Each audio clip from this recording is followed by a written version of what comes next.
The Human Experience. Inside the Humanities at Stanford University. humanexperience.stanford.edu.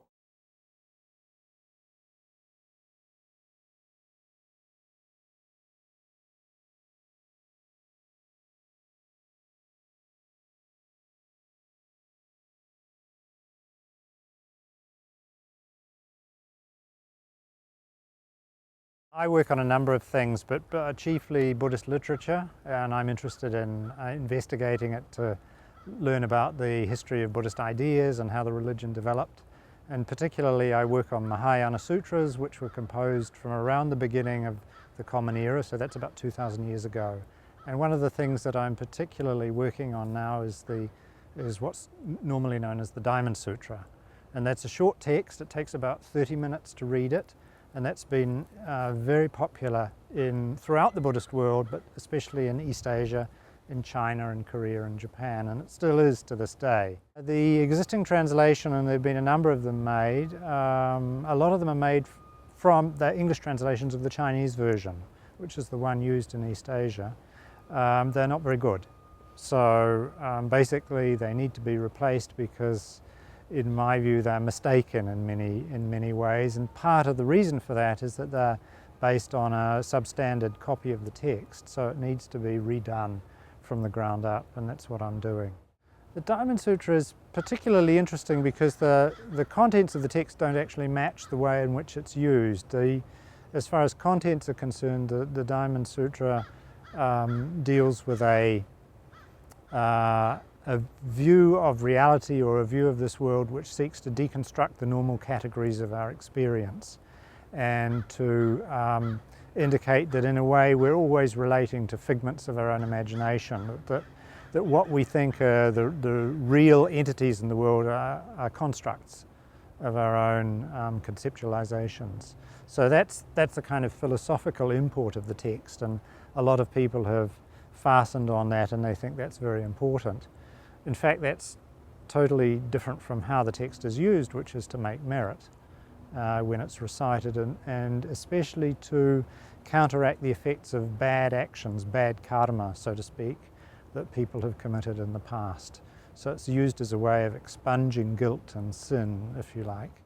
I was working on a particular editorial project. We had a submission dealing with an edition of the text, and we decided it wasn't up to our standards, so I volunteered to help the author revise it, and in the process of helping him do that I became interested in the content of the text, so I decided to retranslate it. So I just drifted in from the side, as it were, but as I dealt with the text and became more familiar with it, I realized how important it was in understanding how this literature was used. Some days I'll be transcribing manuscripts and various other copies of the text, depending, sometimes they're in printed form, but so that's just a question of painstakingly transcribing, deciphering the letters. If I'm dealing with ancient manuscripts, often that involves piecing together the fragments, because in many cases these manuscripts have been broken and I have to put them together, so that it's a little bit like doing a jigsaw puzzle. But we do that not with the manuscripts themselves because they're very fragile, but we do it with the digital images. So it involves a lot of high-tech stuff with Adobe Photoshop and rearranging things on the screen. Sometimes you use different techniques for altering the color balance so you can read the material. And so gradually you put the text back together and then you can read what it says. Often these things were produced, some of the manuscripts I work with were produced in the 5th century, some in the 6th, some in the 7th, so they're very old, and the script is rather difficult to read. These things are usually dug up in places like Afghanistan and Pakistan, and the people that dig them up don't really know what they are, except they perceive that they're valuable and can be sold. And often by the time they get to the dealers in London and they come into our hands, they've been damaged extremely badly, and so we have to restore them.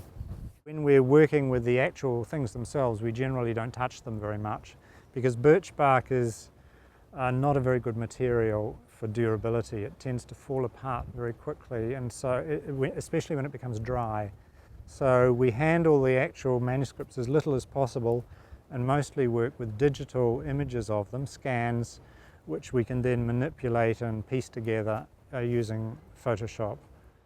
When it comes to translating, people who are doing the kind of work that I do rely partly on the contents of our own memories, but increasingly on digital databases and printed dictionaries. And so, I mean, if you could imagine me translating generally, I'm surrounded by a semicircle of tables and chairs and so on which there are piles of dictionaries, and then there's the computer screen in front of me. So that's how it goes. And usually when we work on these texts, we're working multilingually, which is we're looking at all the other versions that have been created in the past. So if I'm translating a Sanskrit text, I'll be looking at the Tibetan version that was, well, let's say the Sanskrit text was produced around 300 CE. I might be looking at the Tibetan version that was made in 800, at various Chinese versions which were made at any time from the production of the text up until the 10th century. And I might look at other versions as well and look at previous translations done into English. So there are a number of sources that I might consult when I'm trying to arrive at my own interpretation of the text. One of the interesting discoveries I had with the Diamond Sutra, to give one example, is that when I started looking very carefully at the translation lineage, if you like, I saw that around the year 400, in 402, when Kumarajiva made the first translation from Sanskrit into Chinese, he made a particular choice about how to take a certain kind of formula in the text, and that choice has been repeated by every single translator of the text in China and every single translator into English. And the only people who didn't translate the text in that way were the Tibetans. So when I look at a text like that, I see that often people let their wheels fall into the rut, as it were, and then they can't get out of it. They can't see the text in a new way, which is what I'm trying to do. Kumarajiva's translation decision in this case was not based on any political